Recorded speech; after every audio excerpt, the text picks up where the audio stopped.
আসসালামু আলাইকুম, কেমন আছেন সবাই? মহান ২১শে ফেব্রুয়ারি ও মাতৃভাষা দিবস উপলক্ষে জেলা শিল্পকলা একাডেমি মাগুরাতে আয়োজন করা হয়েছে চিত্রাঙ্কন প্রতিযোগিতা এবং কবিতা আবৃত্তির প্রতিযোগিতা। আজকের এই আয়োজনে প্রায় ২০০ র উপরে ছেলেমেয়েরা এই প্রতিযোগিতায় অংশগ্রহণ করেছে। আমরা দেখতে পাচ্ছি প্রচুর ছেলেমেয়েরা তারা এই প্রতিযোগিতায় স্বতঃস্ফূর্তভাবে এবং খুবই উচ্ছ্বাসের সাথে অংশগ্রহণ করেছে। তারা এই চিত্রাঙ্কন প্রতিযোগিতায় তাদের যে বিষয়ভিত্তিক চিত্রাঙ্কন রয়েছে, ৩ টা গ্রুপে বিভক্ত করে বাচ্চাদেরকে বিষয়ভিত্তিক নির্বাচন করে দেয়া হয়েছে। সেই ৩ টা বিষয়ের উপরে চিত্রাঙ্কন করছে। আপনারা দেখতে পাচ্ছেন জেলা শিল্পকলা একাডেমির যে হল রুমটি রয়েছে, সেখানে কানায় কানায় পরিপূর্ণ হয়ে গেছে। প্রতিযোগীদের একে অন্যের প্রতিযোগিতায় ব্যস্ত সময় পার করছে।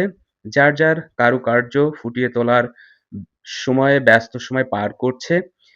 আমরা ছেলেমেয়েদের সাথে কথা বলে জানতে পারি অনেকদিন পরে এরকম সুন্দর আয়োজন করবার জন্য তারা জেলা শিল্পকলা একাডেমিকে এবং কর্তৃপক্ষকে ধন্যবাদ জানিয়েছে এবং কৃতজ্ঞতা প্রকাশ করেছে এরকম সুন্দর আয়োজন করবার জন্য। তারা চায় প্রতিনিয়ত যেন এরকম সুন্দর সুন্দর আয়োজন তাদের সামনে আনা হয়। তারা এরকম আয়োজনে অংশগ্রহণ করে তাদের মেধা বিকাশ ঘটাতে পারে এবং তারা যে সৃজনশীল চিত্রকর্মগুলো শিখে থাকে সেইগুলা প্রদর্শন করতে পারে এবং প্রতিযোগিতায় অংশগ্রহণ করতে পারে। আপনারা দেখতে পাচ্ছেন কি দারুণভাবে বাচ্চারা তাদের চিত্রকর্ম ফুটিয়ে তুলেছে। খুবই সুন্দর সুন্দর দৃশ্য আমরা ভিডিও ধারণ করেছি, আপনাদেরকে দেখানোর চেষ্টা করছি।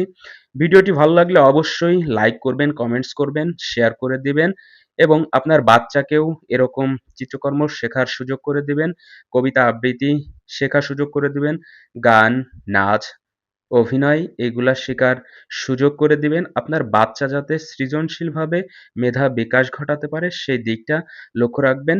আপনার বাচ্চা যেন ক্রীড়াঙ্গনে নিয়ে যাবেন যাতে আপনার সেই দিকটাই খেয়াল করবেন যেন নষ্ট না হয়ে যায়। অনেক ধন্যবাদ ভিডিওটি শেষ পর্যন্ত দেখার জন্য। ভিডিওটি ভালো লাগলে লাইক করবেন, কমেন্টস করবেন, শেয়ার করে দিবেন এবং আমাদের পাশেই থাকবেন। ধন্যবাদ।